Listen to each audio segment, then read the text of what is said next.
Hello, everyone, and welcome to another great episode of the Jason Howell Company Speaker Series Zoominars. As always, my name is Jason Howell, and as always, I'm happy to share some of my network and the network of Jason Howell Company with the world. And today we've got a great guest here in Julia Healey, coming to us from United Charitable. Julia, how are you doing today? Good. How are you? I'm doing great. How's your day been? Very busy? Has it been boring? It's already November. It's already mid-November. What are your thoughts? No, it's actually, it's been awesome. Just back-to-back meetings. But I get to I'm really into CrossFit right now, which is not something you would expect me to say, because CrossFit I feel like is for like military people. But so I started my day with a ton of ring rows and squats. So yay! Ring rows and squats. Tell us what ring rows are. I think we all know what squats are. Right, where you actually like hold yourself and pull yourself in from the rings and you go, yeah. So it's intense, but fun. So we've learned already that Julia is very intense. That's important for us to know. It's important. She's leading an organization with intensity. Is that fair to say? Yeah. Okay. All right. Then we will figure out how this is done by a CEO. Well, we've got a few people coming in. So every once in a while, I'm going to be letting folks in here. So don't be too thrown by me turning away from the camera and doing that. I think we've got a number of the people who had RSVP'd in. So in a few seconds, I'm going to go ahead and switch to our shared screen. If you didn't hear that, that was another beep. We got another one coming in. But we do these on occasion, have folks come in who are experts in their field. As a firm, we are really the go-between many, many different parts of a financial team. And when it comes to philanthropy, folks like Julia from United Charitable play an important part in giving our clients the opportunity to direct exactly what their values are and where they want them to land, and what they want them to do. And she's going to share with us in such an amazing way that United Charitable is able to do that. So I'm excited about that because from my perspective, my unique perspective, it is unique. So I'm looking forward to hearing a lot more about it. And I think we have most people on. So if they continue to come on, I'll let them on. But for now, I'm going to go ahead and share the screen. All right. If you came to Philanthropy with Fiscal sponsorship, you came to the right Zoominar for the day. So welcome. We are so excited to have Julia Healey, CEO of United Charitable, with us today. She's got plenty of things to do because it is the end of the year, which is an important time for nonprofits. So we're glad she spent some time with us today. Just note, we do these on a regular basis. And of course, we are sponsored. And so a minute from our sponsor, and then we'll get into our show. And our sponsor, of course, is Jason Howell Company. Jason Howell Company is an independent family wealth management firm run by two owners who consider it their family business. Jason Howell, which is me, and Doug Tees. We're both married to patient wives and are dedicated to our kids. We hope this firm is run by these kids someday. We believe that busy, dual income, hardworking couples should feel good about their wealth and the wealth they're building for their families. Feeling good begins with implementing a sustainable investment strategy, and it begins with family governance, a structure that provides harmony for the family. We also believe that philanthropy plays an important role in helping to define family values, which is why we have Julia with us here today. So, Jason Howell Company, feel good about money. For more information about our firm, just go to jasonhowell.com. Okay, and now for the star of our show, Miss Julia Healey. Well, Julia, we have your bio here, and we had some conversations. Well, not some conversations. We shared some words about your bio in the newsletter that went out. But I want to understand why exactly. I want everyone to understand, why are you a Philadelphia Eagles fan? So I'm originally from the Princeton area of New Jersey. And I think when you're born in my family, you have to be an Eagles fan. Like there's no choice around it. But, grew up going to Eagles games and tailgating in the cold of December when the Eagles were awful, right? Just breeds loyalty through all the Randall Cunningham and Donovan McNabb. And yeah, it's just been so cool. Yeah, it's been a great community to be part of. But yeah, no, Die Hard. The kids knew how to spell like EAGLES Eagles, but they knew how to spell their names. Wow. Well, you've got friends in my business partner who is also an Eagles fan. He's there. He can probably say something in the chat, very likely about how cool the Eagles are. So you're in good company. Mm-hmm. And so this firm, United Charitable, as I mentioned earlier, I think it's pretty unique. Many of us have heard of donor advised funds, so that's nice and terrific. But tell us about United Charitable as an organization. What exactly is it? Yeah, United Charitable is different from other nonprofits because it's not a single focus, right? We run two programs called donor advised funds, which you alluded to, and fiscally sponsored programs. Basically, what our goal is to make sure that no matter what your charitable intentions are, we can figure out a way to support it. Whether you do have that family legacy and you're able to leave money and create a donor advised fund to really give back for generations, or you are so passionate about a cause and you want to make a difference that you want to be an advocate. You want to raise money from the public. You want to really make this your life's work. We're able to support you with the fiscally sponsored program. So our goal is really just to support charitable intentions. Okay. Now you are a local product in some ways, even though you're a Go Eagles person. You went to colleges and universities local here, American University, Glad, accounting. That's fantastic. I was an accounting major too. Marymount. And what do you think of the schools in this area? How would you position them amongst schools in other parts of the country? So it's really funny that you say that because we were just having this conversation is that growing up in Jersey, right, the state schools you go to is like Trent State or now College of New Jersey or Rutgers, right? Yeah. Where when you're in Virginia, you have a plethora of universities around you, Virginia Tech, JMU, William, right, even AU, GW. George Mason. Just throw a plug in there. Yeah. But I really do believe a lot in the Virginia schools and what it does. I don't know if you know this, but I teach accounting at Lord Fairfax Community College at night. Terrific. Yeah, just because, again, the education in this area is absolutely fantastic. Well, good. I mean, that's great that you keep teaching. You're going to teach us some stuff here today. I note from your LinkedIn, and please find Julia on LinkedIn and connect with her. She's wonderful. You were in accounting, and then you got to United Charitable, and you rose up the ranks and became CEO, and you're done. Like, this is your gig. Tell us about that. So I actually started off as a staff accountant reconciler. I started my career as a financial advisor. And then I decided I wanted, and I loved being a financial advisor, but it's a lot of work. Guys, what you do? I was like, it's a lot of hours especially building your practice. And I wanted to go back and get my MBA specializing in finance. And so I was like, you know what? I'll take this easy job at a nonprofit because that's not like a real sector or like it's not real at all. It's not real. It's not, they don't need to make money. So it's not going to be like the pressures of quotas, right? So I started reconciling investment statements for the donor advised funds and just kind of worked my way up through the ranks, really understanding that being able to give our clients the best tools possible to achieve what they want to achieve is what I like to do. So really for the fiscally sponsored programs, what businesses can we streamline, right? To make it really easy to be able to collect donations.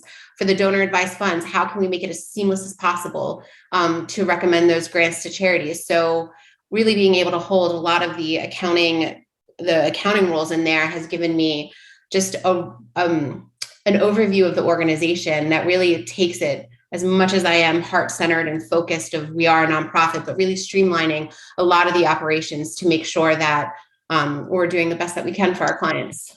Sounds like you fell in love with the nonprofit world while you were getting your MBA. Who would have thought, right? No, exactly. I did. But I think I fell in love most with the people that want to do good and just wanting to be able to support that in the best way that I can. Well, we're glad you're here. We're glad you fell in love with it. I think you're going to have a great impact on a lot of people who get to watch this today, both live and after it's been recorded. So let's get to some of the Q&A here. We've got a list of questions here really about fiscal sponsorship. This is a topic that I think most people are new to. And then if they have heard of it, they've maybe never really put it together with an organization, especially for most of our viewers today, local organization based right here in Tysons, Virginia. So really glad to have you here to be a part of this. But maybe let's go backwards a little bit. Most people, when they think about being mission-oriented, values-oriented, the first thought they have is, I want to start a nonprofit. So can you give us some color about how hard it is to legally start a nonprofit? Yeah. So in order to start a nonprofit, you do need to file not only your state, but your federal paperwork. That can take anywhere from 9 to 18 months. You need to register in every state to be able to solicit funds. You need to put together a board of directors to make sure that you're filing the legal requirements. Each year, you need to have an independent audit and you need to file a 990. It is a lot of steps, but a lot of I guess the biggest impact that we see is how do we create capital for this nonprofit? How do we create that, marketing campaign, or what do we do to get it started? And what program are we running? Because it's nonprofit gets their funding based on their impact. And when you're new, you don't have impact. So that's kind of a lot of the how hard is it to start a nonprofit? Depending on where you're at and what you're doing, it can be incredibly difficult at times. So here I am, I'm a mission-oriented person. I see something or someone's, many someones that have a need, and I want to help them. And you're telling me it's incredibly hard to start this. And so already I've got an issue here. All right, we talked a little bit about this before, and I know there's some legality around this, but tell us, I've heard this a lot. What is the difference between a nonprofit organization and a not-for-profit organization, if there is one? So depending per state, there's actually not a difference between them, but they can mean different things for different people. But yeah, legally, there's not a major difference between the both. So it does depend on the state, and that's why we have attorneys, right? Yes. Okay, that's fair. And so speaking of that, you mentioned starting a nonprofit can be a challenge, both fundraising, both legalese. And so the moral of our story today is all around fiscal sponsorship, maybe the thesis of our story today. And so can you tell us what is exactly fiscal sponsorship and how does it relate to this idea of starting, quote unquote, your own nonprofit? Yeah, fiscal sponsorship is when a social entrepreneur there's multiple fiscal sponsors out there. United Charitable is one of them, goes to an existing 501c3 and becomes one of their projects. So instead of that social entrepreneur having to go out and find all the legal, right, do all the auditing, do all the state registration, you become a project of the 501c3. And what you're able to do then is use all of our guidelines, all of our rules to make sure that you stay charitably compliant. We give you the website right up and running within 2 weeks, right? You're able to collect payments. You're able to go out there to the public. You're really able to get your advocacy right off the ground with all of the tools, and we consider it charity in a box, all the tools that we've already provided. So it just gives you a quicker way to start really making the changes that you want to see. So if I heard you correctly, you are starting something, but you're more of a subset of another organization, in this case, United Charitable? Correct. So do I have to go through the legal paperwork? Do I have to concern myself with the fundraising? Yep, you have to do all your own fundraising. That's not something that United Charitable provides for you, or most fiscal sponsors provide for you. But what we do is we give you then the crowdsourcing pages, all of the ability to then start building your network. We also then guide you into it. So it's not like we just throw you to the wolves, right? We also guide you into it in the sense, okay, this is how you start to create change in the community. This is how you start to get donors. Really the education around what it is to put together an advisory board. Each of our fiscally sponsored programs has an advisory board that is meant to mimic the board of directors of a 501c3. Really, how do you start to create this community? How do you build the community of people around you to really want to make a difference in your community? Kind of, Julia, coming from an accountant, it still sounds a little fancy. So maybe you could give us an example of one small one that you've seen that's named, and then maybe a larger one. Okay, perfect. So one of my favorites that I use a lot is it's called Guerrilla Massage. It's in upstate New York. And what they do is they provide massages for MS patients. So what she wanted to do is that her family member was heavily affected by MS, was a blue collar worker. So was actually a dog groomer and didn't quite qualify for benefits yet. But she knew that if she gave massages to them on a daily basis, right before the day started, she was able to then perform her job longer. And so what she does is she really raises money. And again, not a huge program, raises around $10,000, $10 to $15,000 a year, but she's able to then offer massages for people in her community that are affected with MS. Wow. Okay. And so she has this name. It's called Guerrilla Massage. Mm-hmm. Does she have a website? Yes. And on that website, can people donate to Guerrilla Massage? Absolutely. And all the payment runs through United Charitable. All the receipting runs through United Charitable. So that is where she just gets to do what she loves, which is create this change in her community. And so that's how it works in the example of a smaller one. So people can look to her and say she's the Guerrilla Massage nonprofit person, essentially, but United Charitable in this example is the back end. Exactly. Got it. And then as far as the money that gets donated to Guerrilla Massage, you collect it, United Charitable collects it? Yep, we collect it, and then we do all the charitable expenditure to pay the massage therapist in order to give them the massages.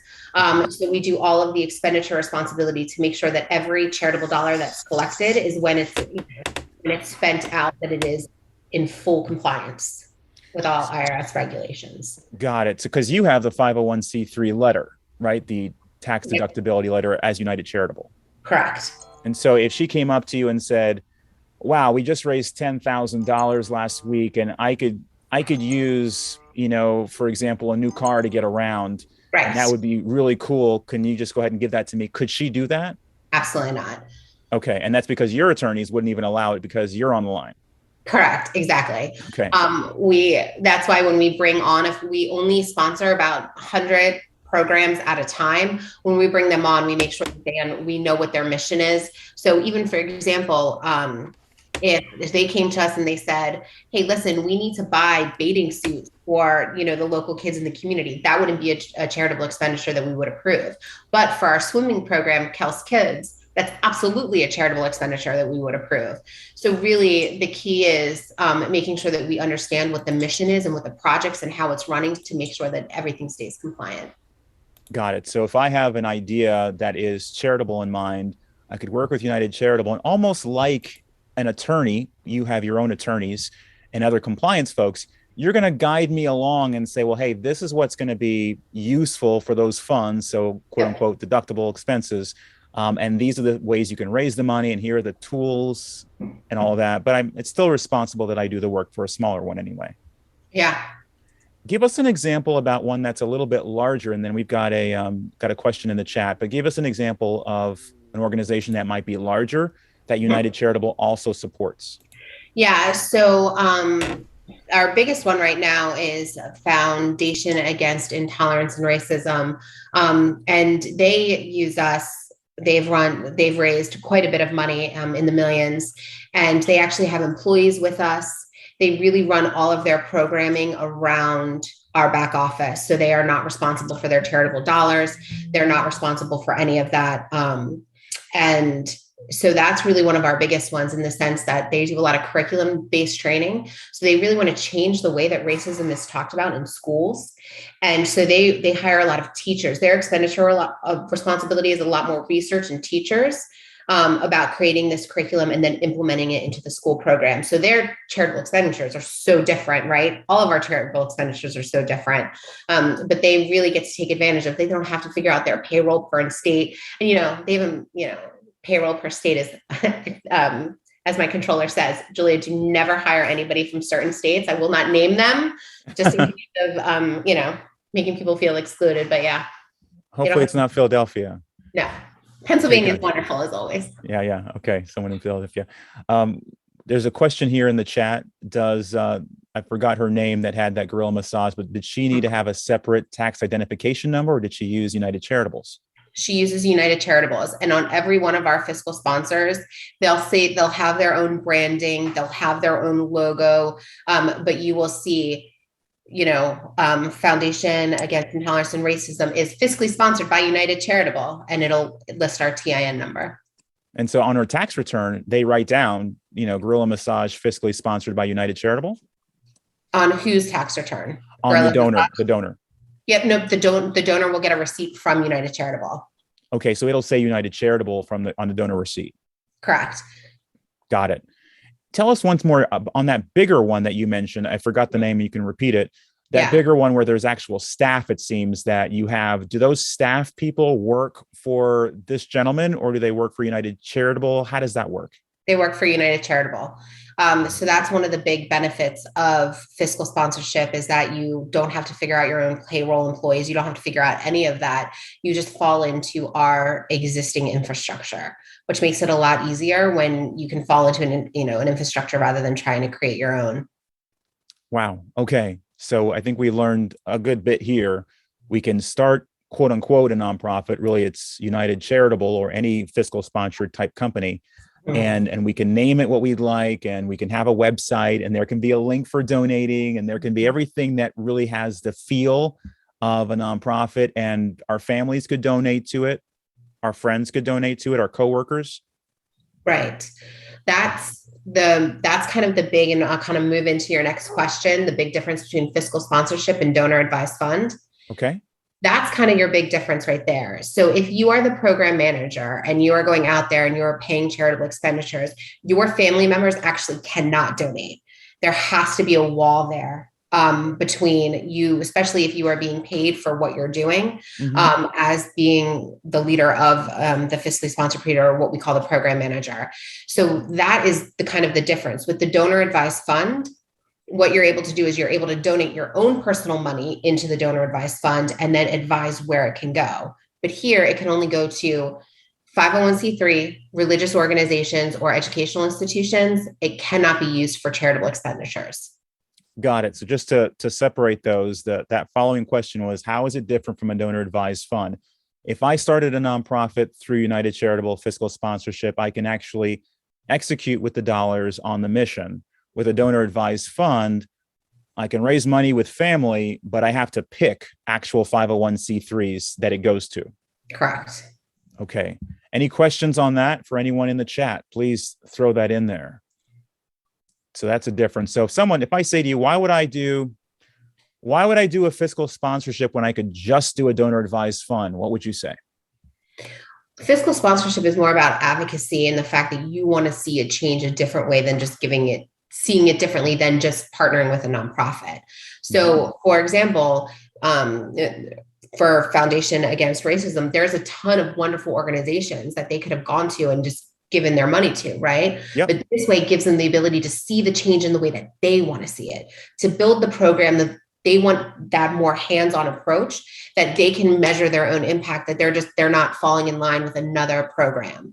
And so it's really kind of the difference of whether or not you already feel that a 501c3 is making the impact that it needs to, and do you want to be part of that, or do you want to create something yourself? These social entrepreneurs, entrepreneurs in general, Jason, are just kidding. They're amazing in all the sense of the words. Oh, you almost choked up a little bit there. Tell us more about how you feel about social entrepreneurs. It's inspiring to wake up every day and be able to see what the light that's inside of everybody. Because as we're all so different and how we want to see the world be a better place, whether it's, again, social injustice or whatever the cause may. Dear Tomorrow is another one of our great environmental programs that we were just on the phone with today. And she was at the UN and talking really about how can we get away from fossil fuel. And it was just to hear the passion in her voice of these letter campaigns that she's doing and how she's attacking environmental causes it's incredibly inspiring. Most people, I believe, probably think to start a nonprofit, they would need to be a millionaire, or a foundation be a millionaire. And so they put off into the far-flung future, but one day I'll be able to do something like that when I'm rich, whatever that means to you. With fiscal sponsorship, does that give them another mechanism to be able to do it, even if they're not quote unquote rich? No, absolutely. And it also gives you a way to beta to see if your 501c3 does have lasting power and sustainability, right? I think fiscal sponsorship gives you a way to start to see if this is really something that you want to do with your life, right? Being single focused and mission based, it can be incredibly exhausting. And having that guidance around, let us lead you, right, to either go off on your own eventually or stay with us forever. We have the avenues of both is incredible. And from talking with you before this, I sort of see it, and I think you had mentioned this, there are two lanes, and it captures most people who do want to donate, who do want to express their values and their passion, which is something that's important to our firm. We do a lot with family governance, and this falls right into that. So I may be a person who says, I really believe in the Red Cross, and that's my thing. Or maybe it's my church or place of worship. I really believe in it.